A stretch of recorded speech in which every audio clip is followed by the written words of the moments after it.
the key is to start your own bloodline.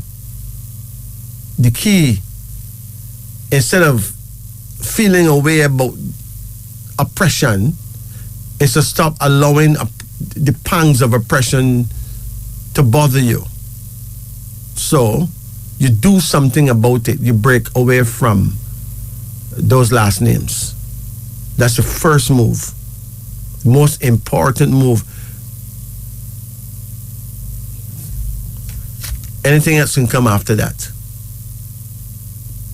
Or you can bawl about oppression for the rest of your time on earth. It don't make no difference if you can still oppress your children with the name of the man that oppressed you.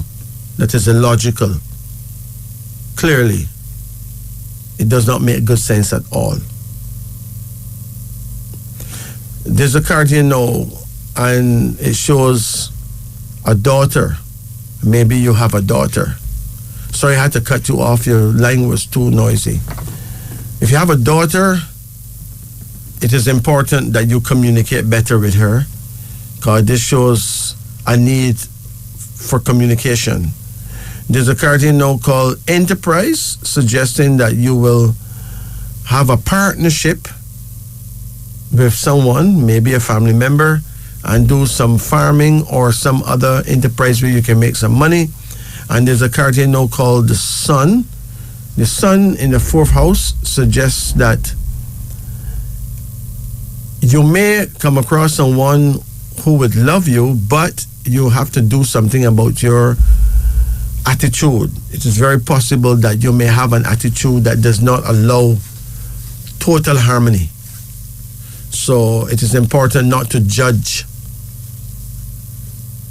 but to listen to whoever it is that you love rather than judge or jump to conclusions. There's a card here called Temporary, suggesting that you have been on earth many times before and is a lot wiser than many.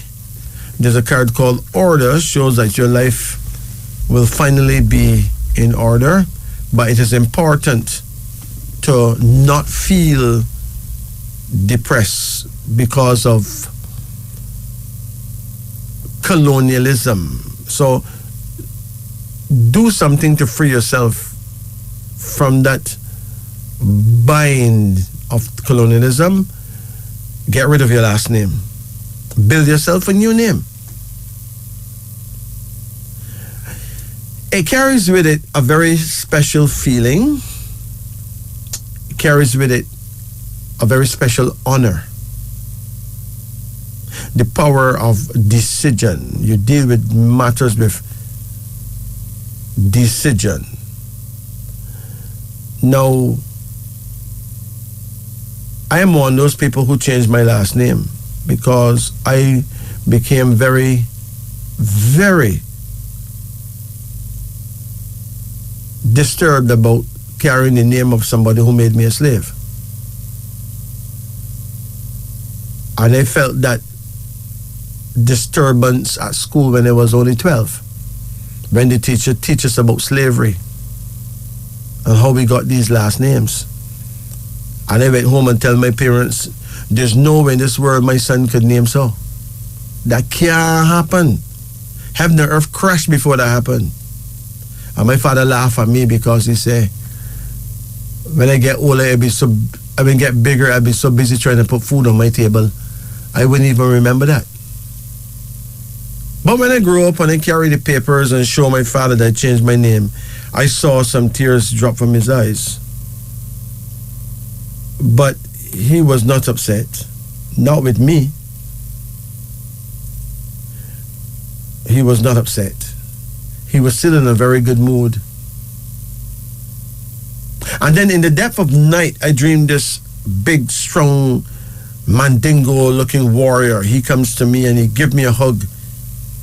And he tells us, you don't know me, son, but you're one of mine. He said, look over my shoulder. Tell me who you see. And then look over the man's shoulder, and there are like millions and millions of our people smiling and waving their hands. He says, we're proud of you, son. You've made us all proud. You've freed us all today. It is the most glorious feeling I've ever had in my lifetime. to wake up and find my pajamas soaking wet, like I went in to swim in a pond. Was I wet with tears? Sweat? I can't answer that. All I know is that it was a beautiful, beautiful feeling. So, we're on to something. We have to keep making those changes. Instead of blaming Caucasian, blaming white people for this and blame them for that, we need to stand firm. Change our last names. You think they're going to give you reparation? They don't have that up their sleeve at all. So if you think if you keep their names, you're going to get something, it's a waste of time.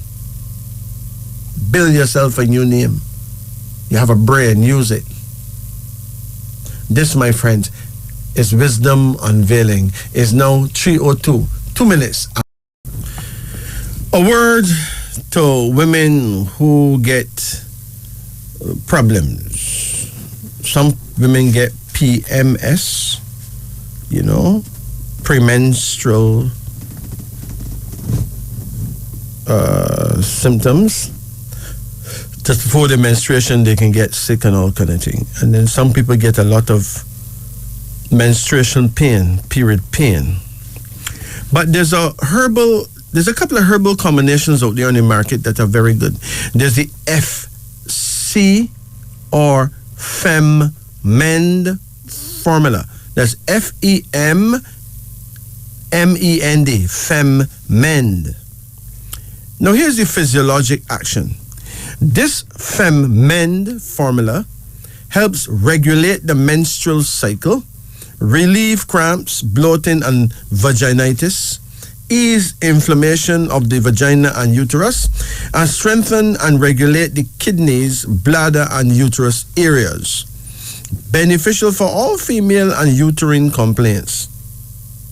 No, you cannot use this concoction while you taking estrogen or oral contraceptives. So if you're on birth control pills, you're not supposed to use this particular herbal concoction. But the single herbs, that you can use and that you'll find in this concoction is herbs like red raspberry. Red raspberry leaf is excellent for menstruation pain and cramps. And a herb called uva ursae. That's uva ursae. That's UVAURSI. Uva ursae. And also vitamins B complex, vitamins B6, vitamin C, vitamin E, and iodine. If you have to refer you to a book that talk at length about these things, there's a book called Every Woman's Book. Every Woman's Book by P. Airola, AIROLA. Or you can buy the PMS book by a one called Wade, WADE. So it's the Every Woman's Book by P. Airola or the PMS book by Wade, WADE. Let's return to our phone lines now before somebody get real upset. Greetings. Good night. Turn off your radio. Good night. You still have to turn off the radio. Oh, double card reading, please. Yes, absolutely. You ready? Yes. Call any number in the range of 1 to 10. 8. Okay, come again. 6. Come again. 10. Come again. 3. Come again. 1. Come again. 7. Come again. 5. Okay. How old are you now? 87. 87. Wow. You've done well, man. Yes, I know. You know, someone put in the holy book claiming that the Almighty say man shall live to 72, 310? 70. Something like that, right? 70, yes, 70. 310, they said. Yeah. Now, people who looking for something to believe can believe that, right? Yes. But I know people who have done some serious atrocities and them live all in them 80s and 90s. Yes. So one wonders then how them qualify to live so long then. People just write things, you know.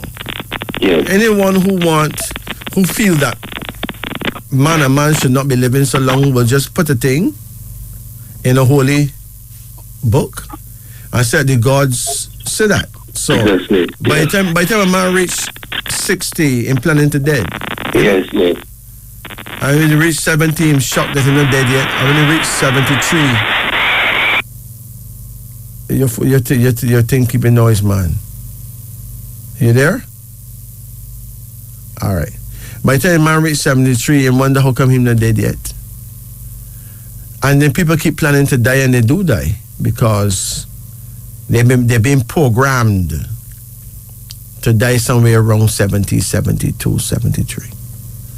When really and truly you can live much longer than that without the notion that the Lord or God said Ray. And he probably never even said that. There's a card here called Temporary, suggesting that you've been on earth many times and you've done well. And then there's a son. So you're supposed to have a son, my brethren. At least one son, maybe more. Then there's a card called Conflict, suggesting that there have been some conflicts in your life, but you've done well. You've weathered the storm fearlessly. A card called Joy, suggesting that you still got glorious, joyful times coming up. There's a card called Preparation, so there will soon be an addition to the family. Someone in the family is going to make a baby sometime soon. You have a card here called Unity, suggesting that you and your family members are going to have a better bond, better togetherness. And you have a card here called the Star, suggesting that whoever this new baby is, this baby is going to really make the family proud. So there you have it. It's now 17 minutes after the hour of 3 o'clock. Greetings. Good night. It's now 18 minutes after 3 in Jamaica. Good morning. Yes. Well, it's still nighttime around here. How can I help you? I need a card reading. Okay, let's do it. How old you are now? 75. 75. Okay. Yeah. So, you break this so-called law where them claim that God say you're supposed to live to 72 and rare or 70, right? Yeah. So you get a whole heap of brother, man. Okay. And a man just called me gone even more than that. But I am willing to conclude that God never says such things, It's just people say God say, right? Okay. Because I sure the Queen of England live. How long she live? No. And I know that Prince Charles is right about 76 now, right? Yeah. And he just got on the throne, so I'm sure he's not thinking about leaving the planet too soon. Call any number from 1 to 10. 5. Come again? 10. Pardon? 10. You have a fan spinning there? No, I'm on speaker. Take it off. Yeah, man, it sounds ridiculous, man. You got me here real frightened. Scary, even. All right. Give me another number now. Take it off. Pardon? I take it off. Give me another number now. 7. Come again. 1. Come again. 3. 3. Come again. 8. Come again. 2. That's it. Your first card here shows a son. Do you have any sons? 4. 4 sons. How you get along with your 4 sons? Right and good. With all of them? Yeah. Okay, you know that means that you did something good. You did well as a father, right? Okay. You know, sometimes people did what they could, but some people have children that are not compatible with them. Okay. If your child is born in a year that is not compatible with your year, you're gonna have a problem even though you treat him well. Okay. You know, some man send them son to university, right? Yeah. Spend a bag of money on him and him come out and don't even want to tell the father good morning, right? True. I mean, it may well be that the father said something he shouldn't have said or whatever, but the punishment should match the crime, right? Okay. But some people are just not compatible to their children. So we need to know who we are and what years is best for us to make our children, right? Okay. Yeah. The Chinese don't have the problems that we have. Them know who they are and them know what year to make a child to be just like them. Okay. So them can leave him with the correct cash register and he's not going to give his parents things because he's the same person as the parent, right? Okay. The son or daughter does the will of the parents. But among our people, we just make a child anytime. We do. Sometimes we don't even know. We don't you know the time when to make it.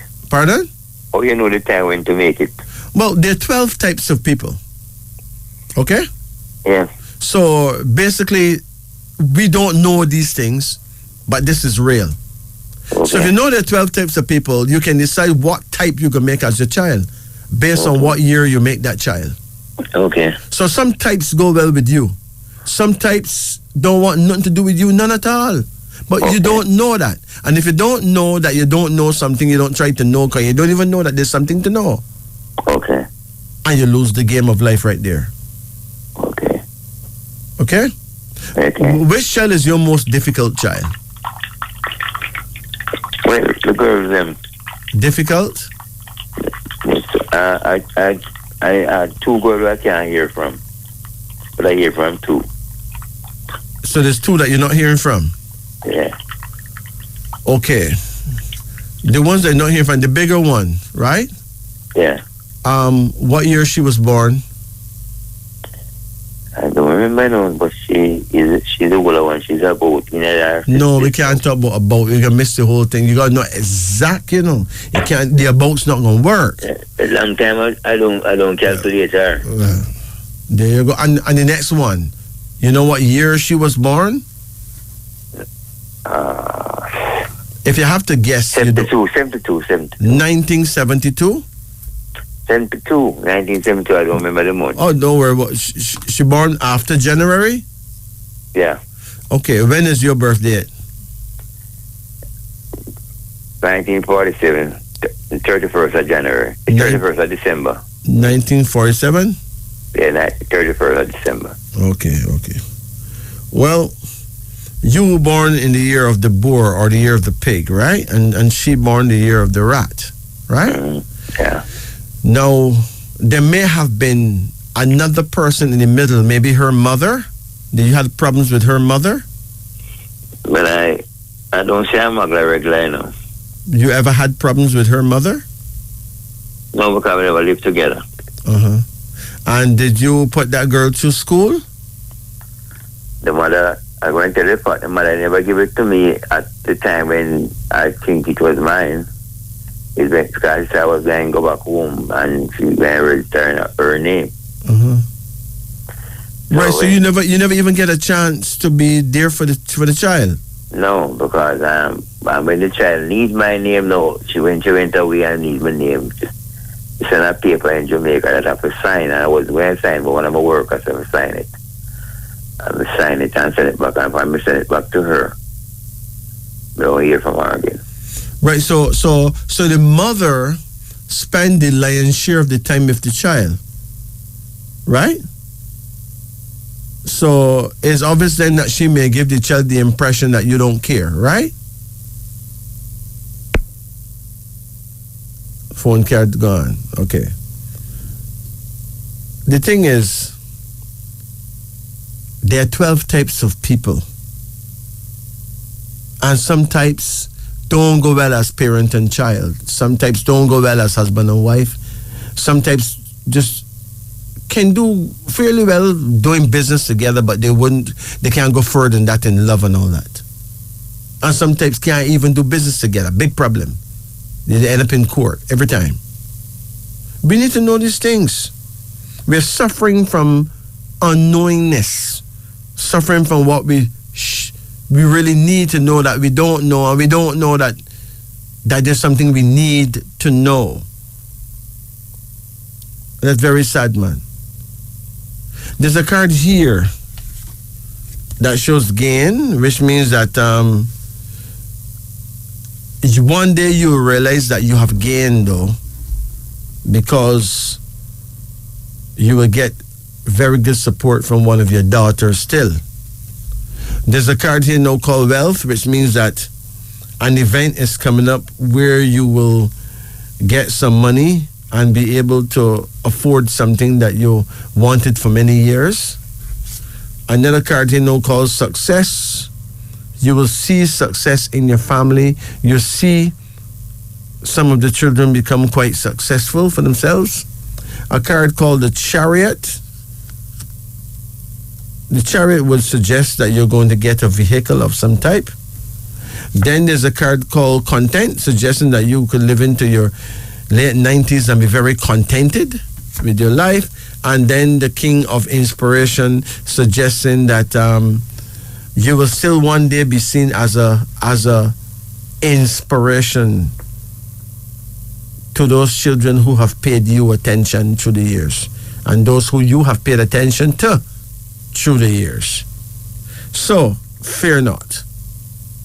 Stay on the good foot. And to thine own self be true.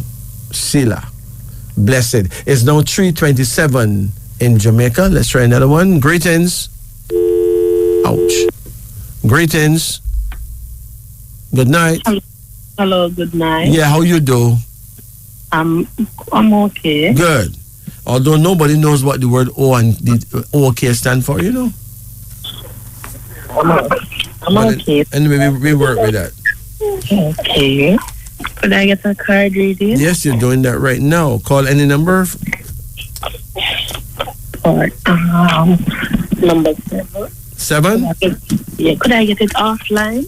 No. Oh. If you want it offline, then you can't call me online. Okay. You want to give up? No. Okay, well, call another number then. 5. Pardon? 5. Come again? 4. Come again? 3. 3? Yeah. No, you're calling the line. You shouldn't call in the line. That means you're not thinking. If you're calling the line, it suggests that you're not thinking. You have to call them at random. No one should be able to guess what you're going to say next. So call another number. 9. Hold on. Come again. 6. Come again. 1. Come again. 8. That's it. You have a first card here, and it's called the Hermit, suggesting that you have the blessings of an elder. Where's your father? He's alive. How you get along with him? We don't get along well. You don't, right? Yeah, we don't get along. Yeah, what is you don't like about him? His ways. What kind of ways? He's haggish. He don't know how to talk to people. Is that right? You have any idea what year he was born? 1970. 1970? Yeah. You're absolutely sure. When is his birthday? April, but I don't quite sure which. Okay. When is your birthday? August August what? 4, What year? 1998. 1998. Okay. Now, your father born 1970, right? Yes. You know, he's born the year of the dog, you know. Okay? Okay. No, does he drink? A lot. Drink a lot of rum, right? Yes. So that makes him loud. Yes. No, he's a dog, you know. And when he drinks, he's gonna bark very loud. Okay. But he's not a bad man, you know. I know. He have a heart of gold, you know. But it's just that he's very loud and aggressive when he drinks. Yes. 'Cause he's a dog, right? Yes. Yes. A very sharp dog too. Yes. And sometimes because of rum, he may appear to be disrespectful because he don't care who vex and who don't like it and right? Yes. Yes. But you ever listen to what he's actually saying? Pardon me? You ever listen to his reasons behind certain things? Sometimes. No, you born in 1998, right? Yes. Okay. So you happen to be a tiger. Okay. No, the dog and the tiger are actually quite compatible, you know. Okay. But the tiger don't want to be corrected with everybody hearing. Okay, that's true. You would like him to tell you discreetly certain things, but him just blast it out. Yeah. Because he's a dog, you know? Yeah. Sharp dog. So you blast it out and then make the whole neighborhood hear your business, right? Yes. And that's very embarrassing, not true? Yes. Yeah. At the same time, no, sometimes you don't really listen. Because if you was listening, sometimes you wouldn't get into certain problems. That's true. Because he's not wrong, him just loud. He's wrong in terms of that and don't seem to care, but he's right in terms of what he's actually saying. Okay. So, if you avoid him, you will lose a lot of blessing, you know. Okay. Because the dog have one sharp tongue, but if you really take in what he's saying, you can become very wise. Okay. Okay? Okay. Because your father ain't no idiot, you know. I know. He ain't no fool. Well, He has a good Jesus and a good job. he still have a good job? Yeah. All right. You have a card here, and it says the fool. And it shows a man about to step off a precipice. So your father he can be called a fool in the sense that he knows that he should not be drinking like that. Yes. But he still do, right? Yes. Which is foolish. You understand? Yes. But you know, you can challenge him, you know. Okay. You can challenge him in a way to say, it would be real beautiful if you could just don't drink for 1 week. Okay. You know, I will pay anything to see you no drink for 1 week. Yes. And that's a challenge for him. Okay. The bad news is that he's damaging his liver. Yes. And when it really reaches him, he can't even bark. So he needs to know that, okay? Okay. There's a card called Enterprise suggesting that you will team up with someone and have some kind of shop or some kind of business. Okay. There's another card here, and it's the Queen of Nurture. You have a baby? Yes. How old is the baby? 6 months. Wow. My first child. Huh? My first child. True? Yes. My only child. My only You child. have a daughter as yet? Yes. She's is a daughter? Yes. Okay. And how old you are exactly? 24. 24. Okay. Well, that's about good childbearing age, okay? Yes. There's another card here, and it's a son, which means that you're going to get a son for sure. Okay. So you better grin and bear it because he's coming up next. Okay. He's going to be very much into sports and possibly music, okay? Okay. And you have a card here now called Judgment. Now, it is important not to judge your elders, okay? Okay. Deal with them how you can, but don't judge them. Okay. And there's another card here, so no, and it's the Ace of Beauty, suggesting that your daughter is going to be a very beautiful person. Okay. Beautiful. And Yes. she will be very bright too. Yeah. She will be a lot brighter than you were. So don't worry, she'll do well. Okay? Okay. Now, you said you born in 1998? Yeah. Okay. Well, you know, as I said before, you are a tiger, and tigers normally make very expensive mistakes. So to ignore your father would be a big mistake, okay? Yeah.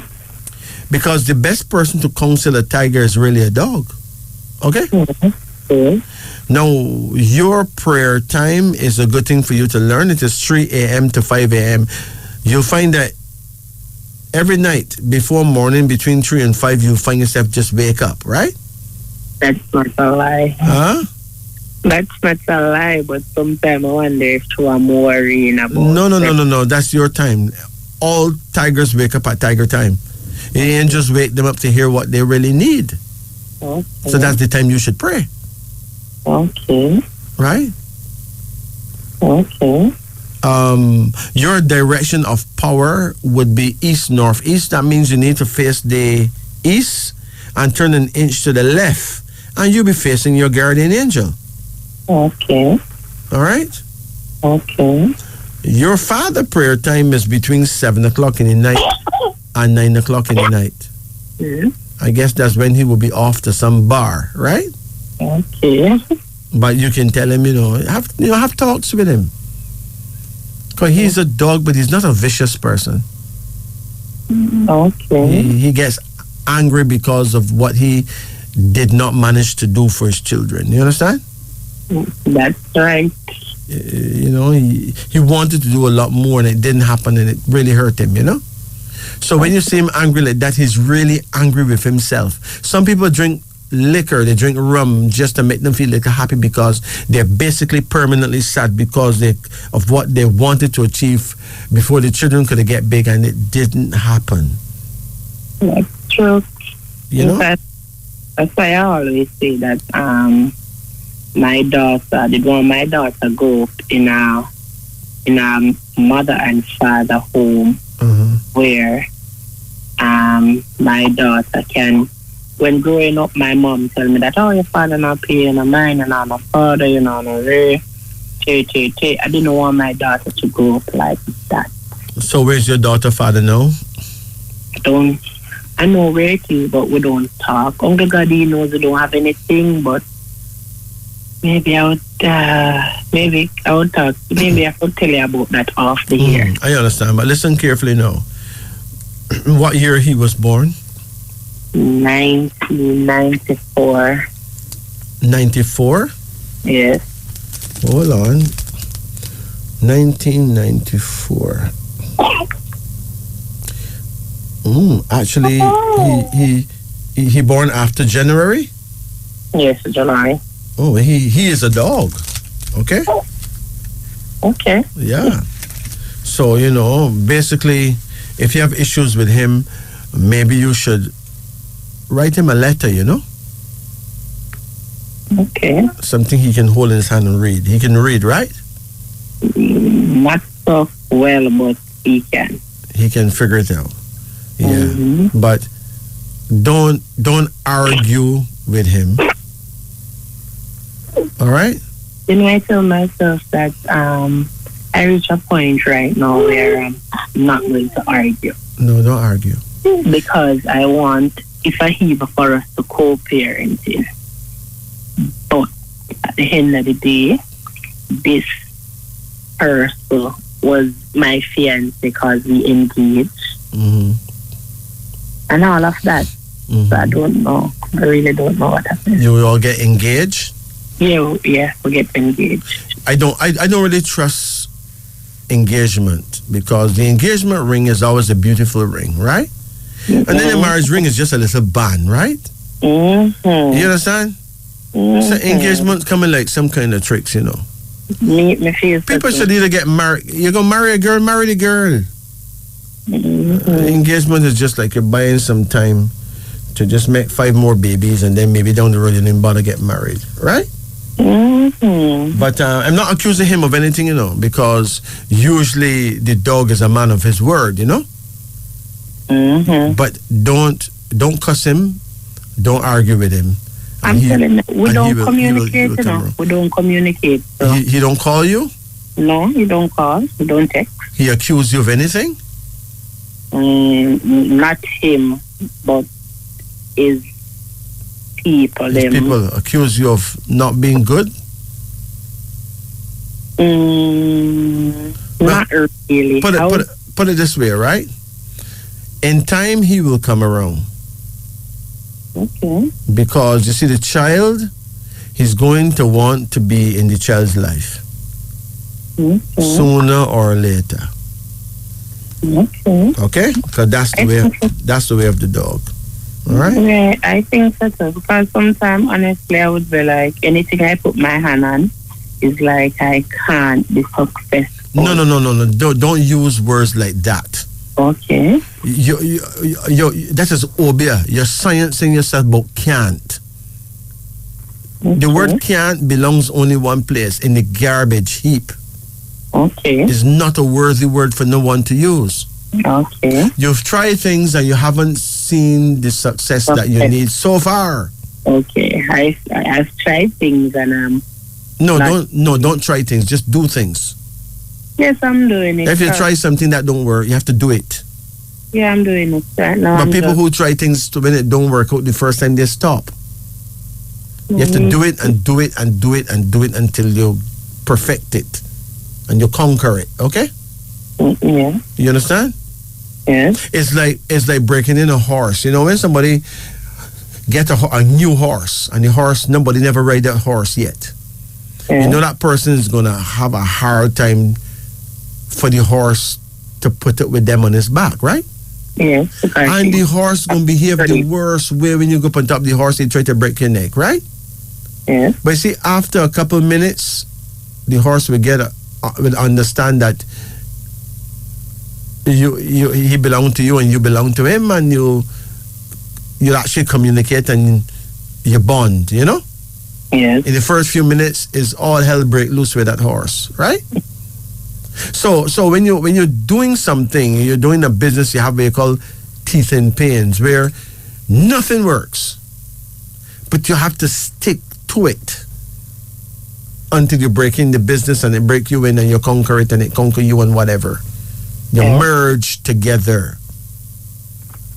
Okay? Yeah. For instance, let's say that you're selling panties, right? Yeah. The first set of women you approach with panties, them and start talking about old-fashioned thing them. Nobody even wear drawers like that anymore, right? Yeah. We wear some string. With the string them there, right? And you go home and say, but these women don't really want to put on a panty. They want to wear strings. So then you go buy some strings. Yeah. You come up with some strings down there. Say, so wait, with the panty you had then last week? Maybe I was thinking about buying 2, right? Okay, they don't want string again. Oh my gosh. So then you blow your money buying string. Okay, you sell them that, right? No, I'm telling you, like, somebody else, they want stockings, so you have to buy some stockings and sell, right? Yes, because it's like you have a shop and every day they come and ask the mackerel. When they get the mackerel, they don't want the one, they want the green one. Exactly. But you have to have patience. You have to have love. Yes. Okay? Yes. And if you have a shop, anybody who have a shop should not just be selling things that anybody can go buy and sell, you know. You're supposed to create a product with your hands. How about creating some patties? The easiest thing to make is a patty. Right? Yeah. And people love patties more than them love them grandmother. So you run some patties on the block, right? Yeah. You can't make patties. Make some fritters and sell with some lemonade. You have somebody buy 2-3 fritters and get a nice big cup of lemonade. Right? Yeah. After a while, you find the place busy like a beehive. Yeah. Right? Yeah. And you go through, but you deal with people with love. A few will drink rum and get disrespectful. You deal with them with love. Those are your tests. Right? You get what I'm saying? So after a while, you find that people gravitate toward you because they feel you. They feel the love. You have to deal with them with love. No matter how ridiculous they behave, you got to deal with them with love because that is your test. Yeah. No, if you just give up after the first week and say, man, then people too disrespectful, then too this and do that, you lose the game because you haven't stayed in the game to win anything. Not even to win the approval of your peers, you lose. Yeah. But anyone who just buy things and sell, that is Mickey Mouse business. No matter what you buy and sell, you're supposed to create a product with your hands. Anybody follow you could create the same product, it's not going to taste like yours. Yeah. So you keep your customers there. And sell these products you make with your hands, you can sell them cheap. Yeah. You keep your crowd. Right? Like how KFC keep to them crowd. Huh?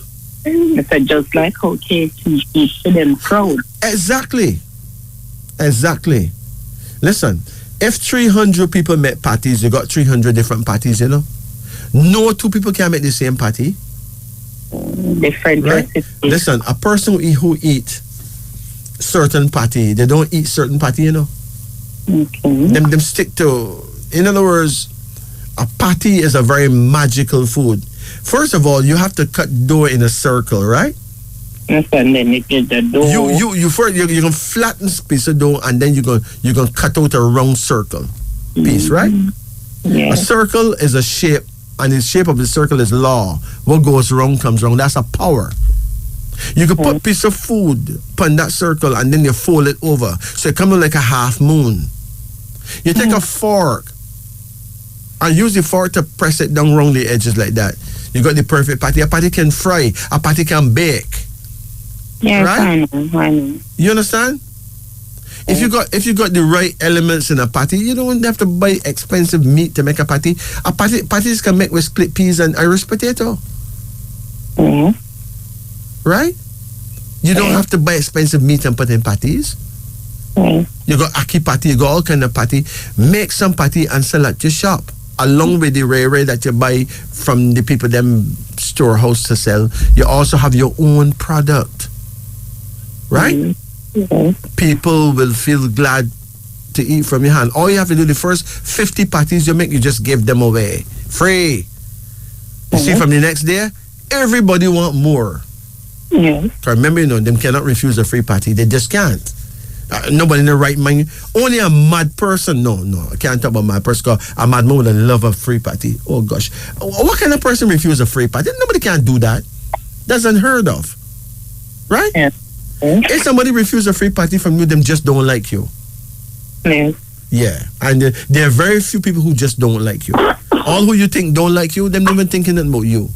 So make 50 patties and give them away. You see, from the next day. From the next day, you can run your party block. That's what you deal with parties, right? Yes, the people who you think I like you, them like you, and them who you think like you, not like you. Exactly. So don't judge people. You'll be fine. What I do know is that you have a great future ahead of you, right? But make some. You never hear Miss Lou say turn your hand, make fashion? Yeah. Miss Lou is one of the most important persons ever to be born in Jamaica. People love Miss Lou, but they're not listening to what she's saying, you know. Yeah. People like Miss Lou, Bob Marley, all these people, they come to solve the problem. It's the other day, I think it's yesterday, I'm saying to my sister that, because I'm looking about something, and I said to her, I said, it's when I reach, I just have to use the hand and make fashion. That's exactly what I said to my sister yesterday. No? Yes. But it doesn't matter what country you're in. Turn your hand, make fashion. Right here in Jamaica, you can sell any kind of food from your house. Why not? That's true, because that's what I do in school. Huh? That's what I do in school, foods and nutrition. Exactly. But there's a reason why you study food and nutrition. Because that's where your head is at, right? Yes. That's where you can make millions. And don't tell nobody about no little business. I do a little bit. Don't use the word little. That's a total, absolute insult. Don't call business little. Just say, I am doing business. Okay. Don't tell me a little business. You get little results. Yeah. Little results can't help you. Can't help your family. Speak it into being. Huh? They have to speak it into being. Yes. You know? So, go for it. You'll be fine, okay? Okay. You take it easy now. Okay, thank you. Blessed. Yes, it is now 4 o'clock sharp in Jamaica. And you're listening to Radio Jamaica. Remember that coming up at 5 o'clock, we will have the Sunny Side Up with Derek Wilkes and Paula Ann Porter Jones. Very important to remember that. Now, at this point, we'd like to talk about dreams. Those of you who are just waking up, hey, do you remember what you were dreaming about? All right.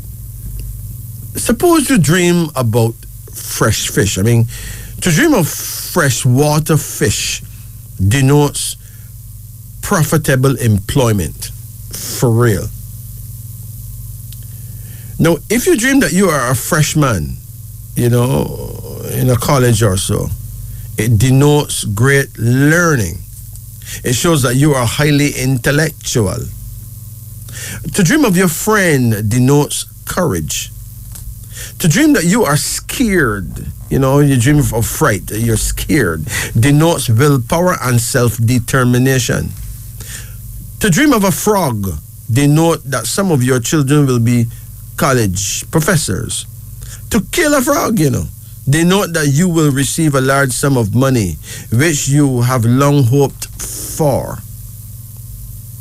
Frost. To dream of frost denotes that you will give a great deal of your earnings, denote that you will save a great deal of your earnings next year. Fruit. To dream of ripe fruits denotes riches. Young fruit denotes losses. Together, ripe sweet fruit signifies honor and dignity. Now, to dream that you are frying something, you got something in your frying pan frying, anything at all, it denotes a poverty of short duration.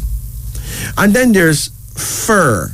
To dream of having a nice, lovely fur, like fur coat or so, denotes that your sweetheart is faithful to you. But at the same time, he or she is very jealous. Furnace. To dream of a furnace denotes suffering followed by great happiness. To dream of furniture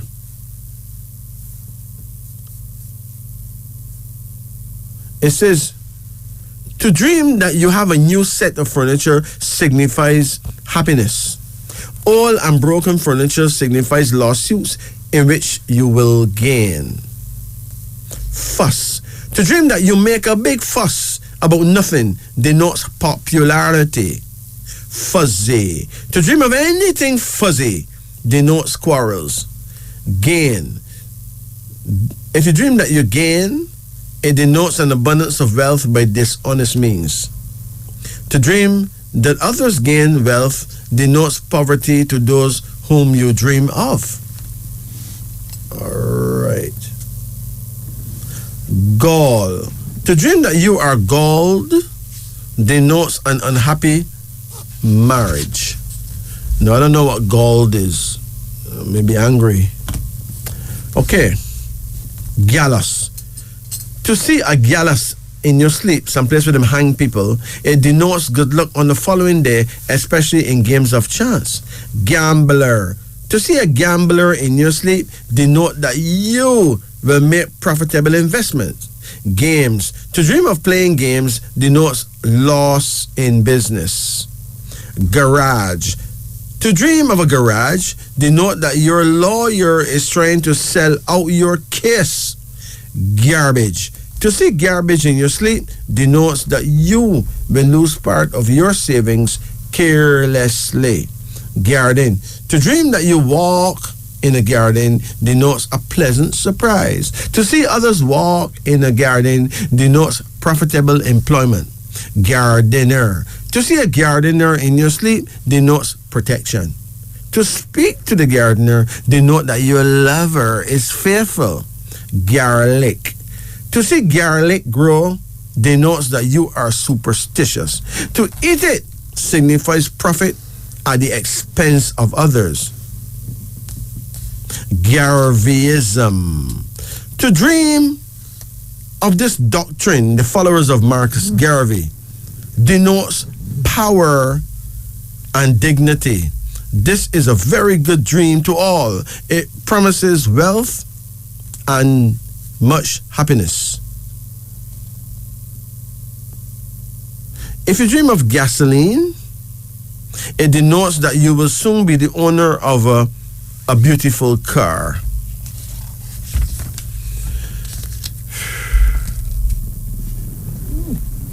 Okay, gems. Gems are precious stones. To dream of gems denote that you will find a great sum of money shortly. General. To dream of seeing an army general in your sleep denotes animosity. German. To dream of a German, that's a person from germs many, denotes warfare. To talk to one denote that you will triumph over your enemies. Ghost. To see a ghost in your sleep, a duppy, it denotes sorrows. To talk to one, hey, beware of your friends. Giant. To dream of a giant denotes anxiety. To fight with one denotes strength. To quarrel and then make up denote that you will be the victim of slander. Gift. To dream of receiving a gift denote that you will quarrel with your employer. Ginger. To dream of a great deal of ginger denotes that you possess a hot, fiery temper. Take heed, otherwise you will bring about your own downfall. Giraffe. To see a giraffe in your sleep, my brethren, it denotes that your boss is thinking of raising your salary. Glass. To drink water out of a glass denotes sickness of short duration. To spill it denotes misfortunes. Globe. To see a large globe denotes that you will be instrumental in uplifting your fellow men. Gloves. To wear them denotes good luck on the following day, especially in games of chances. Yeah. To dream that you lose your gloves denotes safety of your affairs. It also indicates thrift. That means you can handle money. Goat. To dream of a goat denotes good luck. To pet one denotes riches. Godfather denotes mischief. This is a dream of watchfulness. That means you better watch it. Godmother. To dream of your godmother is a warning of reform. Mark her words in order that you might be benefited from them. Okay. Gold denotes profit. A variety of gold denotes profitable engagement. Gold ring. To dream of a gold ring signifies a successful career. This is an excellent dream in every detail, for it indicates a brilliant future. A silver ring foretells a pleasant trip. Gold teeth denotes grief and generally bad health. To dream that they drop out denotes disappointment. Good luck. To dream that you have real good luck denotes that you will be unlucky for a while. Gorilla. To see a gorilla denotes that you will form the acquaintance of an ignorant person. Governor. To dream of the governor denotes an increase in salary. Gown. To dream that you wear a long gown denote that you will soon be promoted to a higher position and be happy for the balance of your life. And finally, grandchild. To dream of a grandchild denote that your days are coming to a close. Grandfather. To dream of your grandfather denotes knowledge. Grandmother. To dream of her denotes that you will make a great sacrifice in the behalf of mankind. Grapes. To see ripe grapes signify riches. Young grapes denotes misfortune.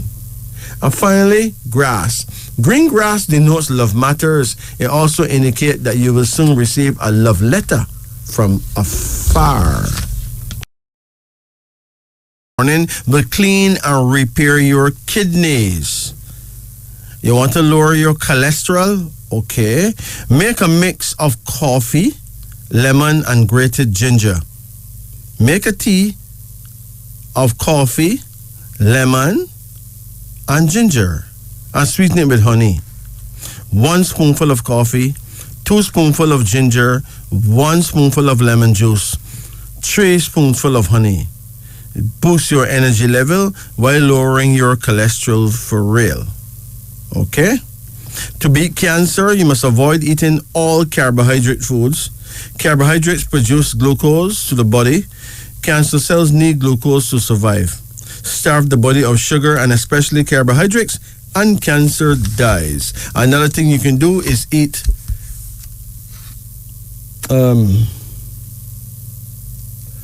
mushrooms. You can buy mushrooms at most major supermarkets now.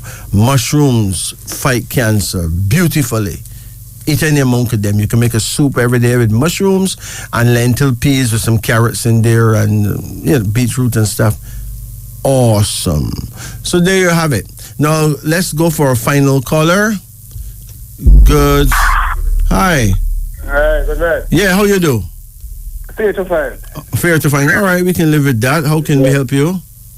My friend, I want to talk to you. How good? Hi.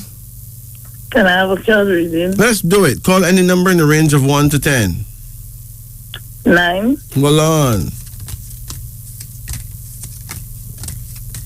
Come again. 7. Come again. 6. Come again. 8. Come again. 1. Come again. 2. Hold on. Give me another one. 4. That's it. The first card here is a card of death. Apparently, you may have to go to a funeral. Yeah. Yes. Someone may soon pass away. Maybe it's an old person whose time has come in the family, but you're going to have to visit, a funeral, right? Yeah. Your second card here is a card that shows you having problems with your eyes. How is your eyes? Yeah, no, I have problem with my eyes. Huh? Yeah, no, I have problem with my eyes. You don't trouble with your eyes? I know I trouble with my eyes. What happened to your eyes? I wear test glasses. Huh? I wear test glasses. Okay, well, that's nothing big. But this card suggests that you have to keep an eye on your eyes, okay? Yeah. Yeah, you have to make sure that you not developing a cataract or so. Yeah. And then there's a card called change, which means that there will be a big change coming in your life, True. Mm-hmm. Let me ask you, do you eat pork? Yeah, I eat pork, but not doing it from the year start. Okay, just avoid pork, okay? You've been overweight? Yeah, I do overweight. You're overweight, right? Yeah. Don't eat pork. And avoid eating the usual chicken. Like, you see the chickens that run up and down in the yard? Yeah. Eat those. Okay. The chicken that they sell in the supermarket that grow in a little pen and they feed from foreign, don't eat those. Those will make you put on more weight, okay? Okay. Yeah. There's a card here now called despair. This card suggests that you're not really very well, You get any pain in your body? I just find my back pain in me. Your back? Yeah. Like your lower back? Yeah. Oh. That's a problem. But did you hurt your back in any way? No. Oh. So what do you think caused that? I don't know because I just feel it. But your bed could be too soft, You never checked that? No, I never checked that. If your bed too soft, you'll get back pain. If you sit down too much, you'll get back pain. Okay. But there's a herb called white willow bark that may actually help you. You can mix white willow bark with paw de arco. Should get good results there, okay? White what? White willow bark. Yeah. And paw de arco, PAUDARCO. Yeah. You have another card here now, and it's called loss. Apparently, it's important that you don't lend anyone your money this year, okay? Thank you. You may actually lose it. And there's another card here, and it shows a son. You have any sons? I had 2. Okay, how you get along with your sons? Well, sometimes we do have problems, sometimes we're okay. Okay. Well, at least one of them will travel a lot. He will travel a lot? One of them will travel very much. Travel like we might go as far Yeah, and go and yes, come? yes. But none of them don't start travel as yet. One will travel though. I know one about to. I know one of them about to travel. And the one that travel will end up having a good investment and do well financially, okay? Yeah. And there's a next card here now called potency. This speaks about his grandson. I had 2 grandsons. Well, one of them is going to actually do very well as some special kind of teacher.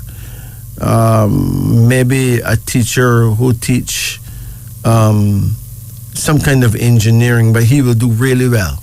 Okay? Well, I had a grandson, he's 13 years old. And he's in the cadet, and he said, I want to be engineers. That one. Going to soldier and the engineer. Yeah, that one. He's going to master the engineering business and do really well. Okay?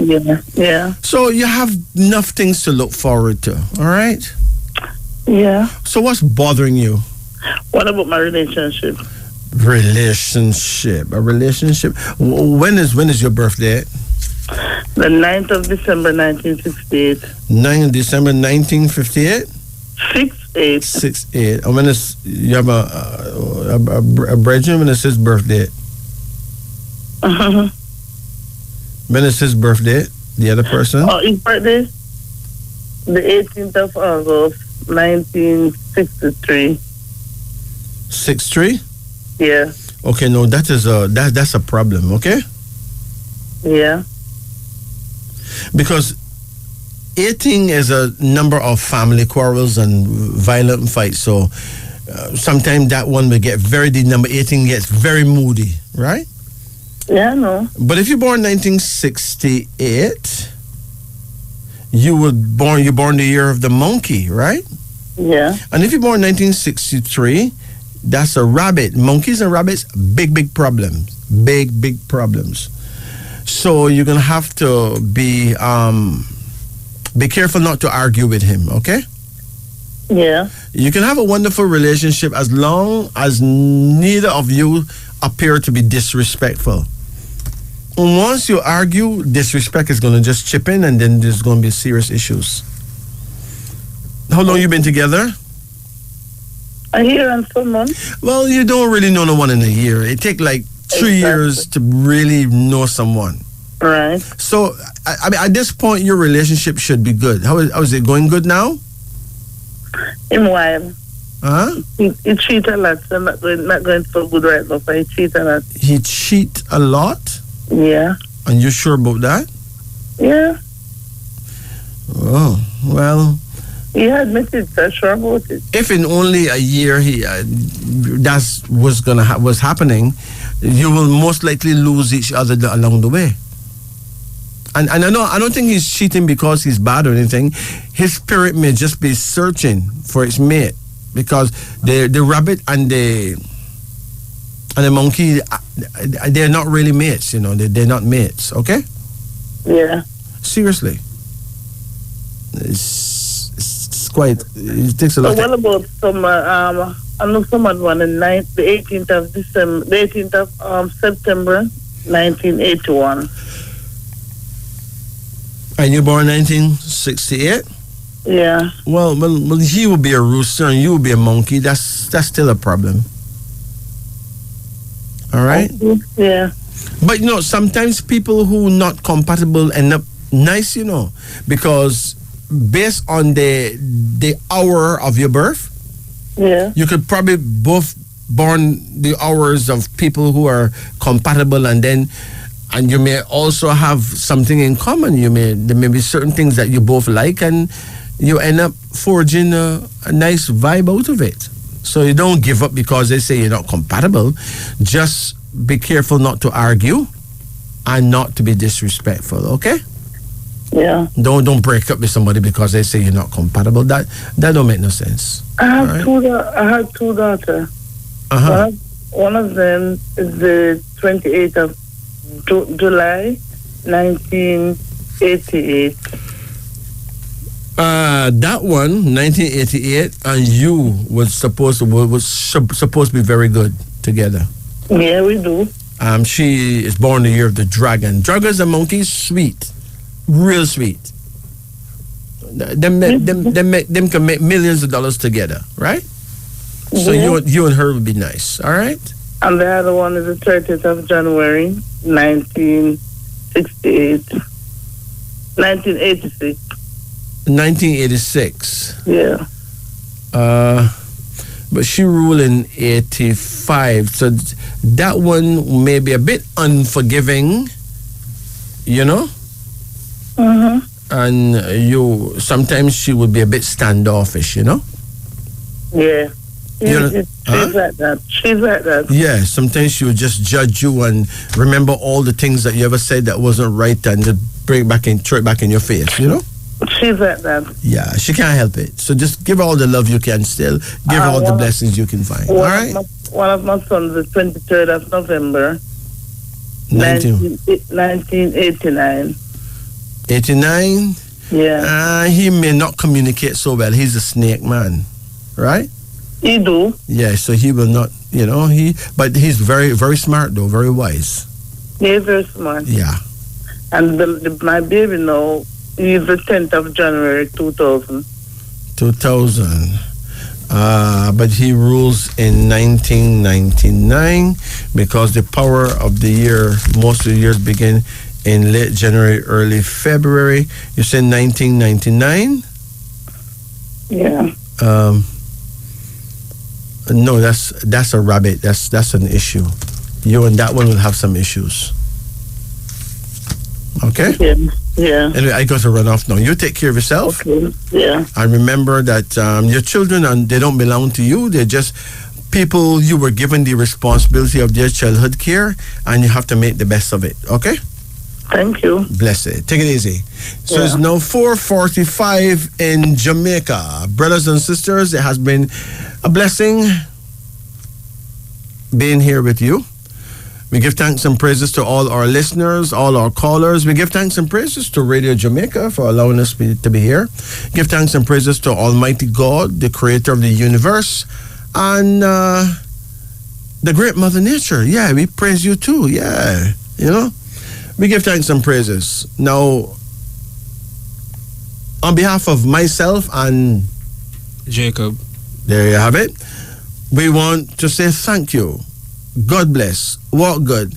Take care of yourself and take care of everyone around you, and make sure that you remember that it is always nice to be nice. Sila. Remember, my phone number is 876-844-2295. That is 876-844-2295. If you want to get private readings, do so. 876-844-2295. Remember to check out my YouTube channel. Just type in the word King Majesty, and there you go. So thank you.